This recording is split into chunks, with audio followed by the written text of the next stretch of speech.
Guys, what questions you might have as you are trying to, I guess, speak more? Is that part of the goals, to speak more professionally or to drive your business? Which one? Both. Okay. Sell courses, right? So what questions could you ask me? Because I don't want to just like give you what I think you should hear. Tell us your story, Jean. How did you get started? As a speaker, I lost $1 million. What? Actually, $3 million. But wow. Yeah. So that was kind of the turning point in my life where I was very successful and just absolutely wasn't fulfilled with what I was doing and just kept making more money. So I wrote the book, Trap for Success, looking back at that period. But what I wouldn't be on the stage now, but I missed it. I used to speak a long time ago for my company in sales, and I miss having an impact in the world, and I just made money. I sold tickets and tours to international sporting events for 9 years. We did over 40 million in sales, and 8 years ago, almost to the day, I lost that $3 million, and that caused me to reinvent my life, caused me to really dig deep into this, and there was a question that kind of centered around me. People will remember what you, don't remember what you said or what you did, but they remember how you made them feel. And I remember how a coach made me feel when I was building my business up. And I said, I want to help others like that, but are people going to hire me just because I just lost $3 million? And she's like, don't you think that entrepreneurs have gone through tough times just like you have? You could help them, you could relate to them. And I said, yeah. So I leaned into it. I took my coach training, and I became a coach, and I knew I wanted to speak, and I got asked, the very first speak I had was at a networking event. I was filling in for someone else. There were 6 people on a little conference table, and I stood up without even preparation, and I delivered something, and I just made a little soft invitation at the end. Hey, if I can answer, if anybody wants to talk about their business, I'd love to meet with you. Let's just sign up on this list. And I had 4 out of 6 people sign up, and I got 1 client. And that was the start. I was like, this was easy and fun. I want to do more of this. And so I literally put everything I could, well, I won't say everything, I just said, I want to speak more. But I was still doing all the other stuff, like for years, right? I have a podcast, and it works. I write for different places, it works, but nothing works like speaking. And I don't think that'll go away. I think that everything else, and I think everything else will kind of come and go, and things will happen and whatnot. But speaking, if you can do this, and if you will do it, it will drive you forever. Because it makes you think about your thoughts, and makes you think about who you are, and it challenges every part of me, not just one piece. And that's what has put me right now. Jean, one of the things about you as a speaker I think that's really important is that you're also a researcher. You're deeply engaged in what entrepreneurship is about. And so what you speak about touches all kinds of different things, but at its core you'll do things like interview 50 of the Inc. 500 on a particular topic. Can you talk about how you design those research projects and what it does for your speaking? Yeah, so I noticed that too many people are shallow.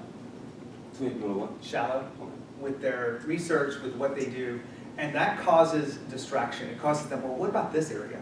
What about that area? And I find that when I go deep into something, so I did 2 big research projects last year. I interviewed 70 meeting planners about speaker selection.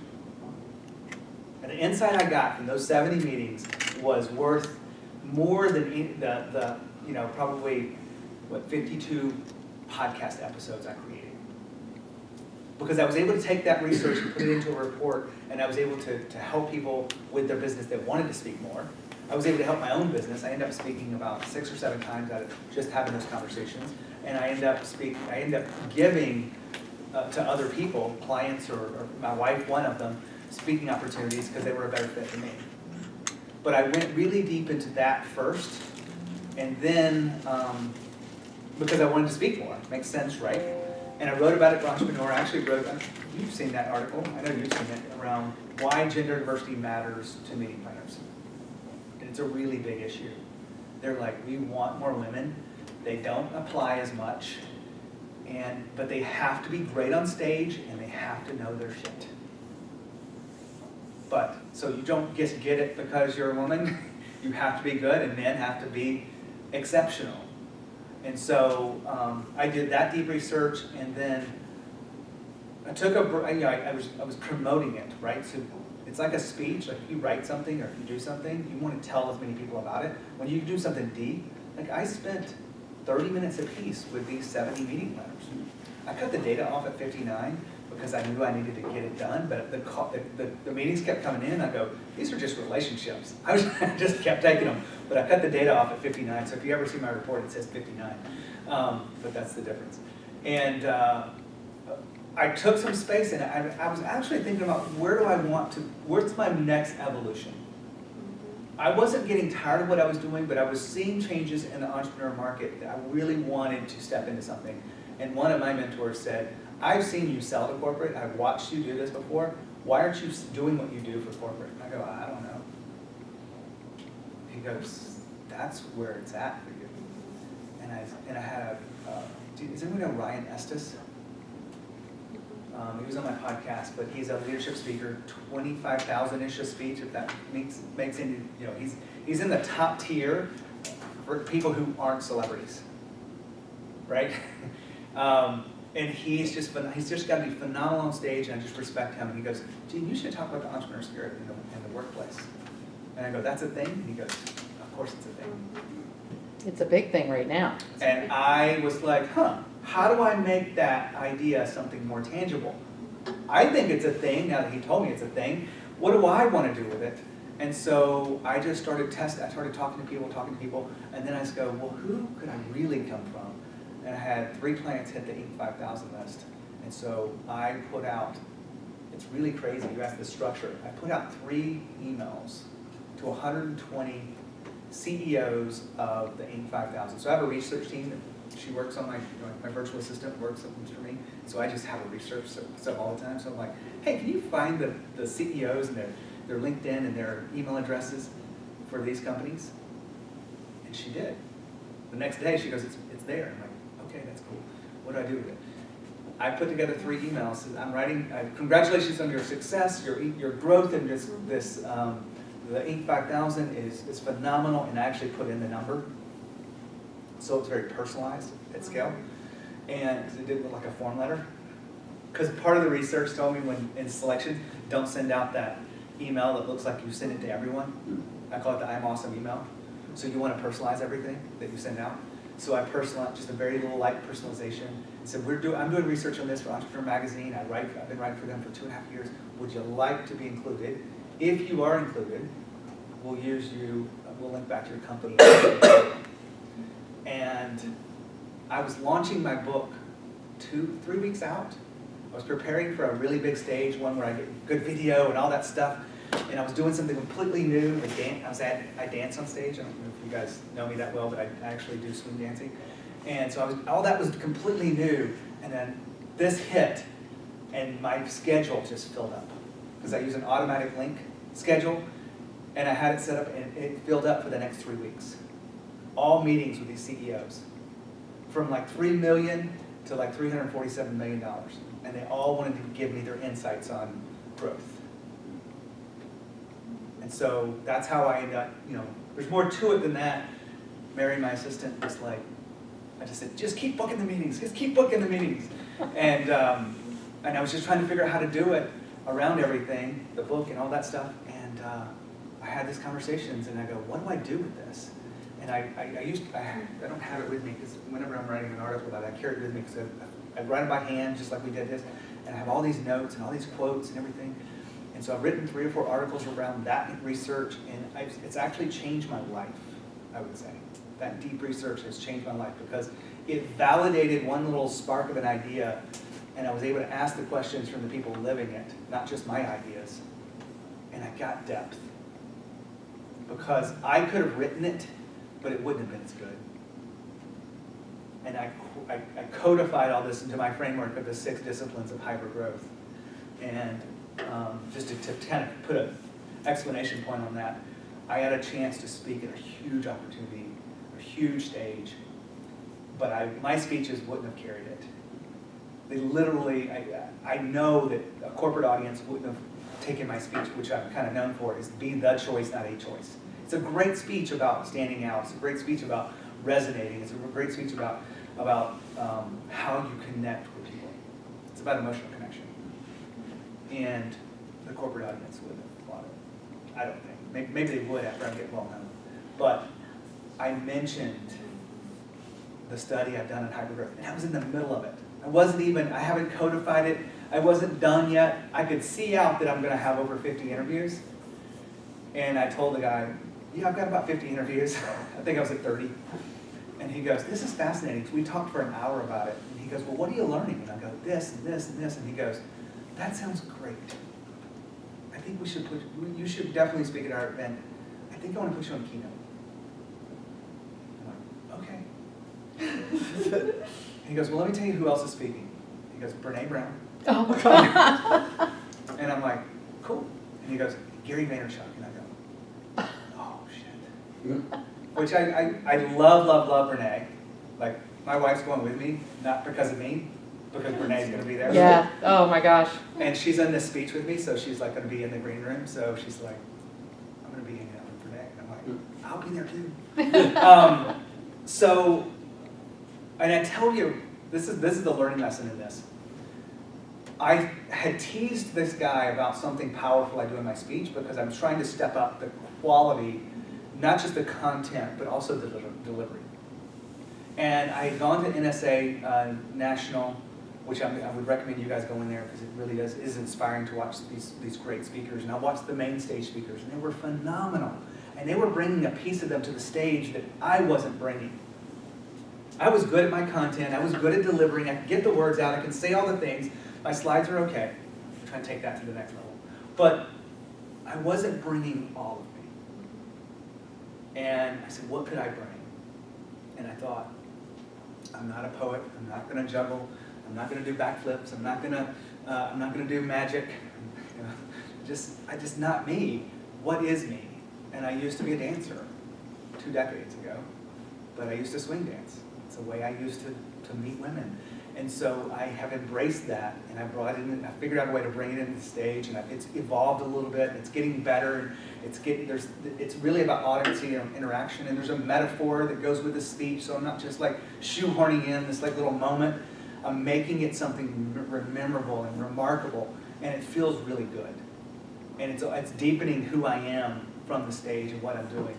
And before I even realized this, I just told the guy, like, I hadn't even done it yet. Like, this was before I had actually danced on stage, and I go, I do something different that no one else does. He goes, well, what's that? And I go, well, I actually swing dance, and I have brought that into my performance on stage. And he goes, that's really interesting. And I hung up the phone, and I go, oh, shit. Gary Vaynerchuk's going to watch me swing dance. And I know he's just like this. Do you guys know him? Yeah. No. He is, it's hard to describe. He's full on, right? And I could see him going, who the fuck is this kid? He's younger than I am, but he would just be like, he would probably rip me. Brene would be like, that looks fun. Yeah. But I was wrapped up on it, and I told my wife I was wrapped up on it. I had not gotten the speech yet. Like, this was like the discussion bit. B, I hadn't even done the dancing yet, so I'm like, was it going to be in there for sure or not? I don't know. And C, I didn't even know, Gary had not been officially signed yet, so he's not speaking there. It's just Brene and some other people. But I let it get in my head. That he was going to judge you? That he was going to judge me. Before it even happened. Before it was even a He's possibility. such a mouthpiece, though. He is a mouthpiece. So I use deep research to make my content sharper, to make it more meaningful, but also to go deeper. Beyond what I believe and the way I see the world, I want the way they see the world. So I remember a few of the people talking. So one key question that came out of this, just as I talk about this and working with Melissa on this a little bit, was when you have big goals, how do you get your employees to do more work? And how do you get them to take responsibility? And they kind of stopped me and said, Gene, it's not about responsibility. It's about ownership. And so I've kind of rephrased this. It's like, it's not about how to get them to do the work. It's how to get them to want to do the work. And so I'm just, because of the deep research, and maybe it's the way I see the world, but I see a lot of other speakers that are high class, they're doing deep research. It's really permeating who they are, and people are getting known for that. And I'm one of those that's kind of following suit, and I've always done it. And I look back and go, well, I've done 300 interviews almost on my podcast. All that was research. Right. And when I hit 200, I was like, that's kind of special. I mean, it'd be weird, but it's like, that's a lot. I just love doing it. Yeah. You said deep research, you're saying interviews or what other? I mean, it could be other things, but I mean, there's nothing like primary research.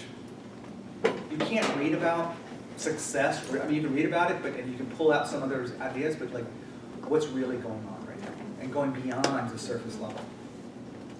What's really the problem, right? That's one place where I missed it.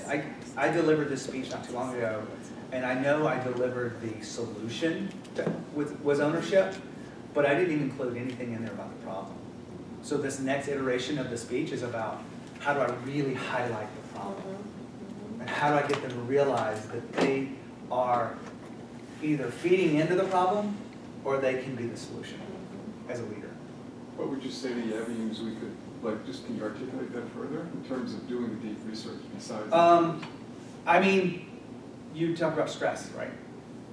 So talking with people that are stressed and have talked about, really understanding the problem, what does that cause?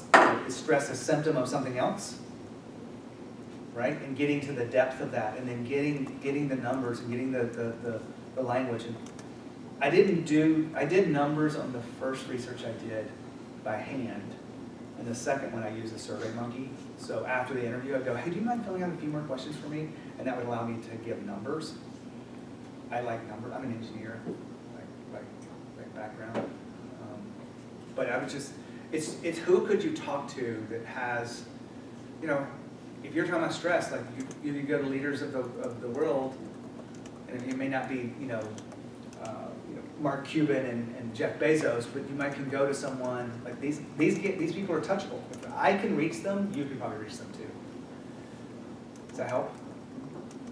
You could also have people fill out what are the top three things that stress you, and every time you're doing a class or talking with a group, you start to create a database of content about that. Yeah. A formal, informal study that you do with every group you're with. And what makes you feel better when you're stressed? One of the things I learned about surveys is, I forgot what the name of it is, but there's a thing that you can actually have people go to a link on their phone and take a survey right real time and take 10 seconds. Yeah. Yeah. And you get I think that we'll start seeing a lot more live survey stuff in speeches. Because the technology is there and everyone has the phones and whatnot.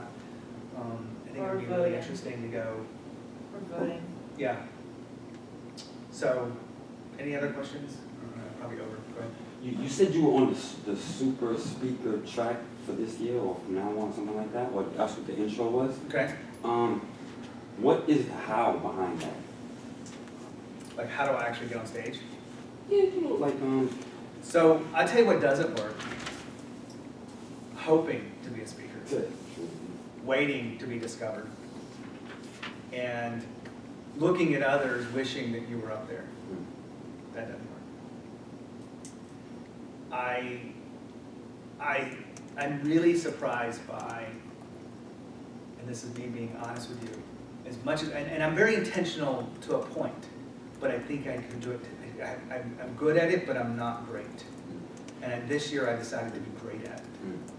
Around actually identifying where I want to be, reaching out to them systematically, whether I do it or my team does it, and doing it in such a way that we can learn from it. Like we installed a CRM system this year. There's 3 of us are on there, me and my wife. My wife's a speaker too. And so we're in the same market, so we've got this like a new partnership, if you will.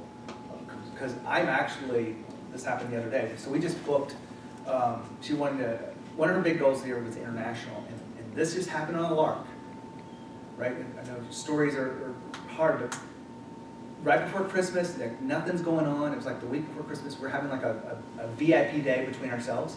I do these with clients all the time about their business, about their market, and about the, everything that's going on. But I'm like, well, let's just do this with us. So we went to eat lunch, and we were sitting at the Pont City Market having something, and we're just talking about, I said, what do you really want? She goes, I want to be an international speaker. I'm like, well, damn, you should be an international speaker. And she goes, well, I don't know how. And I said, well, let's find some associations where they need speakers, and they'll value you because you speak English. You've got a great topic on millennials. And I said, let's do some quick research. So we pulled out the computer, and we found 2 or 3 conferences. And we're sitting there, and I'm like, can we find out who is the meeting planner? So we found out this person. Her name is Lucy Click for this association. And we were like joking around, like, that didn't even seem like a real name. We sent out like a 2-sentence or 3-sentence email that says, are you still accepting speakers for this event coming up? Really simple email, like this is not hard. And it's personalized though, because we've had the name of the event, and it was in March of 2018. And this was back in December. And Lucy responded a couple hours later, I'm not the right person, you need to talk to Nicholas. Okay. So she connected me through a CC, and Nicholas goes, I'm about to go on a 3-week vacation, is all through email.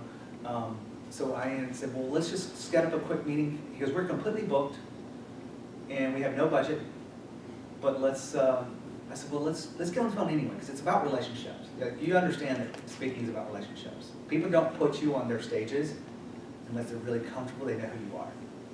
So anything you can do to build up relationships. And so I ended up talking to Nicholas on like a Tuesday morning at 8:30. We set it up 3 weeks ago, and he goes, I pitched myself first because I'm selfish.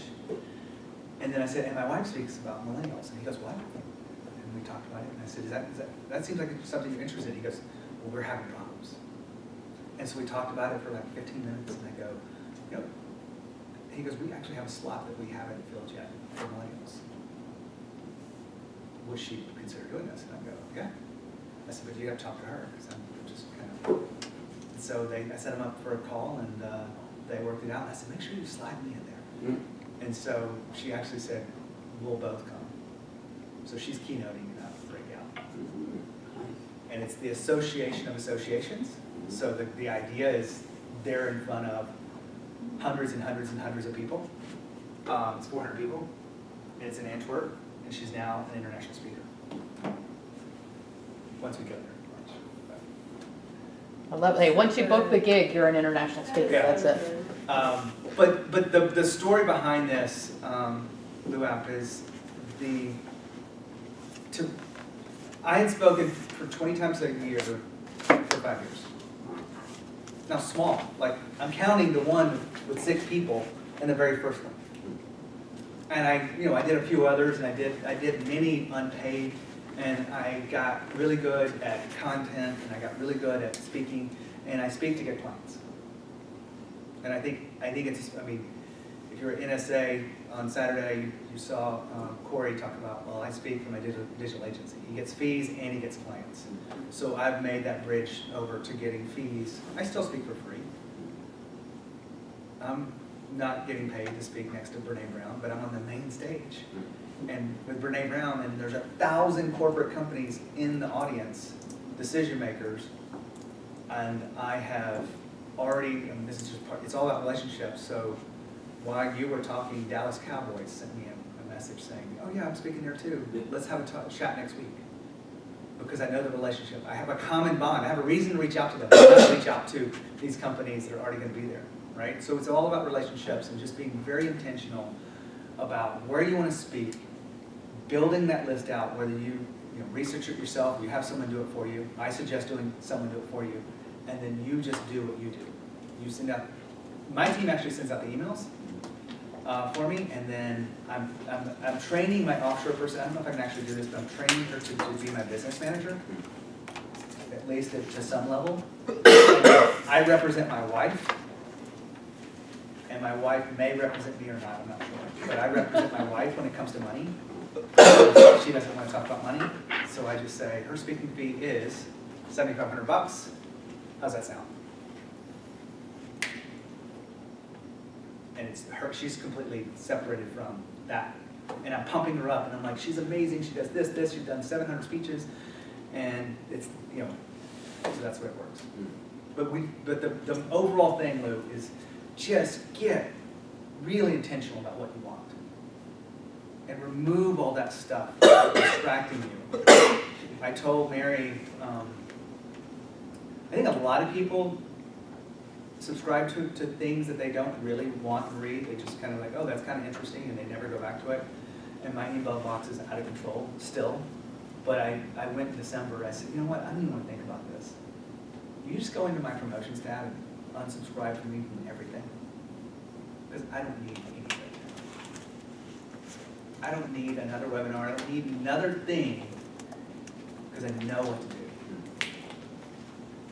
And that feels good. And so I know what I need to do, speaking, and now it's just doing it. And I'm upgrading into who I am as a speaker. So the reason I talk to Melissa, the delivery of it, performance, and how I work in the dancing. She actually danced with me the other day. I had to ask her to let me lead, but so That was a good line. that's my take. Have you articulated your process of knowing what to do and then doing it? As far as speaking, Yeah. getting the gigs, Not just in terms of doing the actual presentation, have you articulated that in terms of like how to do an intro, you know, how do I build up a speech? So I had a misfire in my business last year. I like doing the work, but a lot of my business owners they see that I'm speaking, so they're attracted to me, and they come to me because of this. Every time I speak, I get calls. So I would, I build a course. $2,000. I had 8 people come into it. I think every one of them but one, so 7 out of 8 people, were actually speaking because of the course I built. And one of them probably just lost interest and whatnot. Maybe he's speaking at some level, and I just don't know yet. But so the framework I did works. And I was hoping that the $2,000 would lead to the next level. And every one of them goes, I got enough. I just got to do this. And I get really frustrated with the online game of getting lists, getting people in the list, and the nurture emails. And I know all what to do, and I see it work, and it works on me sometimes, but I also tune out most of that stuff too. But when I'm in front of someone and I see them speaking on stage, I'm more connected to them. So I do have like the framework of how you get on stages, and I upgraded it because of all those interviews. That's the reason I did it. I mean, literally I was using that as a way to sell this course. I still have it, I just don't sell anymore.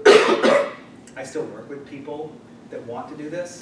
I just do it out of fun and to help them take the right steps. And I give them, instead of the course, I just go, you need this video or you need this worksheet. And I just send them that URL. And then we talk, and they're like, okay, now you're ready for the next one, now you're ready for the next one. Instead of it being like the regular course. It's all intimate, it's all one-on-one, that's what I do. Yes? You said you spoke to like a bunch of meeting planners. Can you like summarize like the biggest takeaway you got from that might not be intuitive? Don't pitch me. And it really was something that came out of this talk. It was like that pitch email. If you have not been pitched on a frequent basis, you won't know what I'm talking about, because you're writing an email from you. I call it the I'm awesome email. Hey, I looked at your event. I'd love to speak at this. I'd be a great fit because of this. I speak about this topic, and here's your research and all this stuff. And I've spoken at these other places, and I'm awesome. And if you get 50 of those, do you think that they all kind of blend in and you start to look at them? I get pitched every day to be on my podcast. It's actually amped up. I've actually started saying no a lot. And it's like, they're coming out of the woodwork. Will you take this coach? Will you take this speaker? Will you take this? And I'm focusing my podcast toward corporate, because that's where the market is. And so don't pitch me. And so everyone goes, well, what do you do instead? Right? Is that your question? You gotta figure out how to build relationships, how to use your unique talent or skills or whatever you do. I use Entrepreneur Magazine. And, you know, it does allow me to build relationships. I can write articles about anybody I want to. And I do. And I use that, I use my podcast. So I'm speaking at the Brene Brown, I'll call it the Brene Brown event, it's called Gathering. But I got there because I was intentional, identified 20 places, and I reached out to them individually. Not with a blast email, not with something. So do your research, do your homework to go, you had so-and-so last year here, love that speaker, and I really feel like your audience would also love a next level speech of that or something similar. And you may not be going after big stages, but just do what you would do if you were trying to build a relationship, not try to get work. So when I wrote the email and said, can I write about your company and put a link in Entrepreneur Magazine, it wasn't about me. It was about them. My open rate was over 87%, and my ratio to booking meetings was like 60%. I mean, think about that. And I step back and go, it's because I wasn't writing about me, I was writing about them. Does that help? Yeah, definitely. And if you want me to send you that 59 thing, just send me give me your business card, and I'll email it to you. It's great, we need to close. Jean, fantastic to have you here. Yes. Did you get something you can use to build your business? Oh. Get something you can use to make you a better speaker? Of course. Hey, thanks. Thanks to Jean.